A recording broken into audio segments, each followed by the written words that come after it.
Perkenalkan, nama saya Stefanus Dinumar Sinebowole dari Fakultas Hukum Universitas Pembangunan Indonesia. Di sini, saya akan membahas mengenai sejarah perkembangan bahasa Indonesia, fungsi dan kedudukan bahasa Indonesia, ciri dan jenis ragam bahasa Indonesia. Yang pertama, sejarah perkembangan bahasa Indonesia. Bahasa Indonesia lahir pada tanggal 28 Oktober 1928. Pada saat itu, para pemuda dari berbagai pelosok Nusantara berkumpul dalam kerapatan pemuda dan berikrar bertumpah darah yang satu, tanah Indonesia, berbangsa yang satu, bangsa Indonesia, dan menjunjung tinggi bahasa persatuan, bahasa Indonesia. Ikrar para pemuda ini dikenal dengan nama Sumpah Pemuda. Unsur yang ketiga dari Sumpah Pemuda merupakan pernyataan tekad bahwa bahasa Indonesia merupakan bahasa persatuan bangsa Indonesia. Pada tahun 1908, itulah bahasa Indonesia dikukuhkan kedudukannya sebagai bahasa nasional. Bahasa Indonesia dinyatakan kedudukannya sebagai bahasa negara pada tanggal 18 Agustus 1945 karena pada saat itu Undang-Undang Dasar 1945 disahkan sebagai Undang-Undang Dasar Negara Republik Indonesia. Dalam Undang-Undang Dasar 1945 disebutkan bahwa bahasa negara ialah bahasa Indonesia pada bab 15 pasal 36.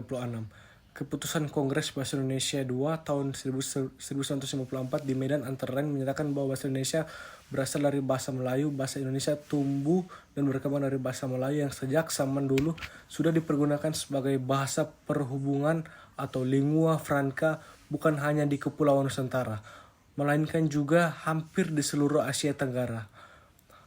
Bahasa Melayu mulai dipakai di kawasan Asia Tenggara sejak abad ke-7. Bukti yang menyatakan itu ialah dengan ditemukannya prasasti di Kedukan Bukit berangkat tahun 683 Masehi atau Palembang, Talangtu berangkat tahun 684 Masehi atau Palembang, Kota Kapur berangkat tahun 686 Masehi, Bangka Barat dan Karangbrahi berangkat tahun 688 Masehi, Jambi. Prasasti itu bertuliskan huruf Pranagari berbahasa Melayu kuno. Bahasa Melayu kuno itu dipakai tidak hanya dipakai pada zaman Sriwijaya karena di Jawa Tengah, Gandasuli juga ditemukan prasasti berangkat tahun 832 Masehi dan di Bogor ditemukan prasasti berangkat tahun 1942 Masehi yang juga menggunakan bahasa Melayu kuno.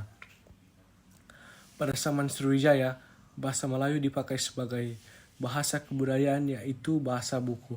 Pelajaran agama Buddha, bahasa Melayu juga dipakai sebagai bahasa perhubungan antar suku Nusantara dan sebagai bahasa perdagangan, baik sebagai bahasa antar suku di Nusantara maupun sebagai bahasa yang digunakan terhadap para pedagang yang datang dari luar Nusantara.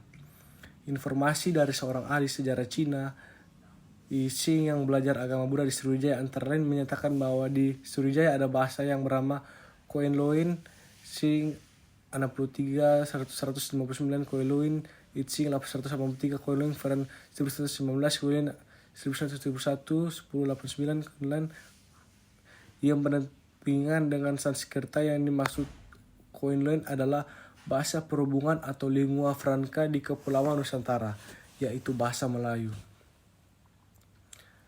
Perkembangan dan pertumbuhan bahasa Melayu tampak makin jelas dari peninggalan kerajaan Islam, baik yang berupa batu bertulis seperti tulisan pada batu Nisan di Minye, Tujo Aceh berangkat tahun 1380 Masehi maupun hasil sustra abad ke-16 dan ke-17 seperti Syair Hamzah, Fansuri Hikayat, Raja-Raja Pasai, Sejarah Melayu, Tajus Salatin dan Bustanus Salatin. Bahasa Melayu menyebar ke pelosok Nusantara bersamaan dengan menyebarnya agama Islam di wilayah Nusantara. Bahasa Melayu mudah diterima oleh masyarakat Nusantara sebagai bahasa perhubungan antar pulau, antar suku, antar pedagang, antar bangsa, dan antar kerajaan.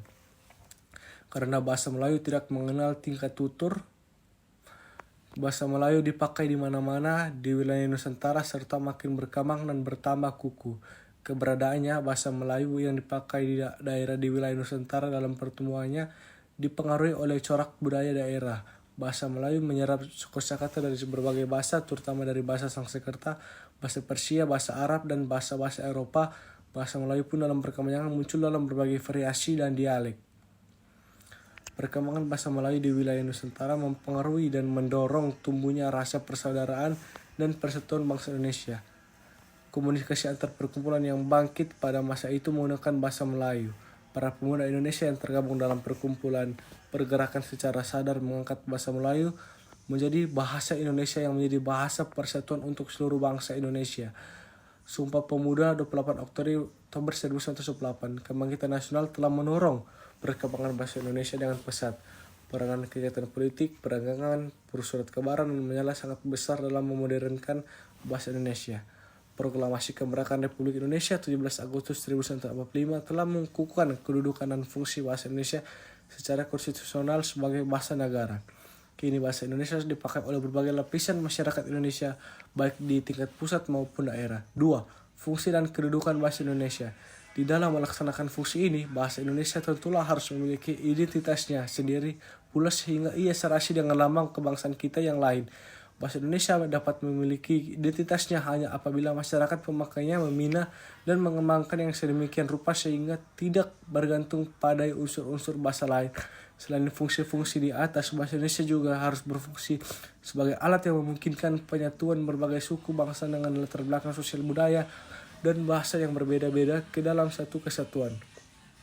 Kebangsaan yang bulat di dalam fungsi ini, bahasa Indonesia memungkinkan berbagai-bagai suku bangsa itu mencapai keserasian hidup sebagai bangsa yang bersatu dengan tidak perlu meninggalkan identitas, kesukuan dan kesetiaan kepada nilai-nilai sosial budaya serta latar belakang bahasa daerah yang bersangkutan. Lebih dari itu, dengan bahasa nasional itu kita dapat meletakkan kepentingan nasional jauh di atas kepentingan daerah atau golongan. Pada bagian terdahulu sudah dikatakan bahwa dalam kedudukannya sebagai bahasa negara, bahasa Indonesia berfungsi sebagai pertama, bahasa resmi kenegaraan. Kedua, bahasa pengantar di dalam dunia pendidikan. Ketiga, alat perhubungan pada tingkat nasional untuk kepentingan perencanaan dan pelaksanaan pembangunan. 4. Alat pengembangan kebudayaan, ilmu pengetahuan dan teknologi. Bahasa Indonesia mempunyai dua kedudukan yang sangat penting, yaitu sebagai bahasa nasional dan bahasa negara. Sebagai bahasa nasional, bahasa Indonesia diantaranya berfungsi mempererat hubungan antar suku Indonesia. Fungsi ini sebelumnya sudah ditegaskan di dalam butir ketika Ikrar Sumpah Pemuda 1998 yang berbunyi, "Kami putra dan putri Indonesia menjunjung bahasa persatuan bahasa Indonesia." Kata menjunjung dalam KBBI antara lain berarti memuliakan, menghargai, dan menaati nasihat, perintah, dan sebagainya. Ikrar ketiga dalam Sumpah Pemuda tersebut menegaskan bahwa para pemuda bertekad untuk memuliakan bahasa persatuan, yaitu bahasa Indonesia. Pernyataan itu tidak saja merupakan pengakuan berbahasa satu, tetapi merupakan pernyataan tekad kebahasaan yang menyatakan bahwa kita bangsa Indonesia menjunjung bahasa persatuan, yaitu bahasa Indonesia. Halim dalam Arifin Tasai 1995 ini berarti pula bahasa Indonesia berkedudukan sebagai bahasa nasional yang kedudukannya berada di atas bahasa-bahasa daerah. Kedudukan bahasa Indonesia sebagai bahasa negara dikukuhkan sehari setelah kemerdekaan RI dikemenangkan atau sering dengan diberlakunya Undang-Undang Dasar 1945 Bab 15 Pasal 36 dalam Undang-Undang 1945 menegaskan bahwa bahasa negara ialah bahasa Indonesia sebagai bahasa negara. Bahasa Indonesia berfungsi sebagai bahasa dalam penyelenggaraan administrasi negara seperti bahasa dalam penyelenggaraan pendidikan dan sebagainya. 3. Ragam bahasa Indonesia. Ragam bahasa Indonesia adalah variasi bahasa menurut pemakainya yang berbeda-beda dan mengikuti topik pembicaraan. Selain itu, menurut hubungan pembicara lawan bicara orang yang dibicarakan sekaligus medium pembicaranya seperti yang sudah sempat disinggung pada bahasan sebelumnya. Secara umum, pemakaian bahasa Indonesia dikategorikan menjadi dua jenis, yaitu baku dan tidak baku. Penggunaan bahasa baku tentu saja digunakan saat situasi resmi seperti rapat, belajar dalam kelas, dan lain sebagainya. Sementara pengguna bahasa tidak baku seperti di rumah sendiri atau di pasar. Pengkategorian ragam bahasa Indonesia dapat diwakili dari tinjauan media atau sarana yang meliputi ragam bahasa lisan dan tulis. Ragam bahasa lisan adalah bahasa dihasilkan oleh alat ucap dengan unsur fenomena di dalamnya, sementara ragam bahasa tulisan dihasilkan dengan tulisan atau rangkaian huruf sebagai komponennya. Ragam bahasa Indonesia memiliki fungsi sebagai alat pemersatu semua ragam bahasa yang ada di Indonesia, berfungsi sebagai simbol nasional dan identitas bangsa serta sebagai pemersatu antar kelompok etnis pengguna bahasa sekaligus alat pemersatu adat dan budaya antar daerah berdasarkan fungsi dari bahasa sendiri. Tentu sudah selayaknya bagi kita mengatur pengertian dari ragam bahasa Indonesia. Ciri dan jenis ragam bahasa Indonesia: yang pertama, ragam berdasarkan media atau sarana bahasa Indonesia dibedakan menjadi dua, yang diantaranya sebagai berikut. Ragam lisan: bahasa lisan merupakan bahasa yang dihasilkan oleh alat ucap dan menjadi fenomena unsur sedasarnya. Ciri ragam bahasa lisan diantaranya: pertama, memerlukan lawan bicara; kedua, digunakan tergantung situasi, kondisi, ruang, dan waktu; tiga, tidak memperhatikan unsur gramatikal, hanya perlu ditekankan intonasi serta mimik dan gesturnya; empat, berlangsung cepat; lima, cenderung berlangsung tanpa alat bantu; enam, kelasahan dalam penuturan bahasa dapat langsung dikoreksi. Ragam tulis: ragam bahasa tulisan adalah bahasa yang dicurahkan pada tulisan atau rangkaian huruf dengan memperhatikan tanda baca dan ketentuan lainnya dalam menulis. Ciri-ciri dari ragam bahasa tulisan diantaranya: pertama, tidak memerlukan orang lawan bicara; dua, tidak menyesuaikan dengan kondisi dan situasi, ruang, serta waktu; tiga, lebih memperhatikan unsur gramatikal; empat, berlangsung lambat; lima, memakai alat bantu; enam, kesalahan penggunaan bahasa tidak dapat langsung dikoreksi; ketujuh, tidak dapat dibantu dengan gestur dan mimik; delapan, dibantu dengan tanda baca. Masih bingung mencari kampus yang keren dan asik? Mencari jurusan yang sangat dibutuhkan di masa depan? Mari bergabung di Universitas Pembangunan Indonesia Manado. Universitas Pembangunan Indonesia merupakan salah satu kampus swasta di Nusantara yang berupa universitas diurus oleh Dikti dan tergolong ke dalam Kopertis Wilayah 9. Kampus ini telah ada semenjak tahun 2 Oktober 2000 dengan nomor SKPT 205DO 2000 dan tanggal SKPT 2 Oktober 2000. Universitas ini beralamat di Jalan Walter Monsidi 6129 lingkungan 2 Bahu, Kota Manado, Provinsi Sulawesi Utara, Indonesia. Fakultas Teknik atau ST, program studi teknik elektro, program studi teknik sipil. Fakultas Hukum SH, program studi ilmu hukum.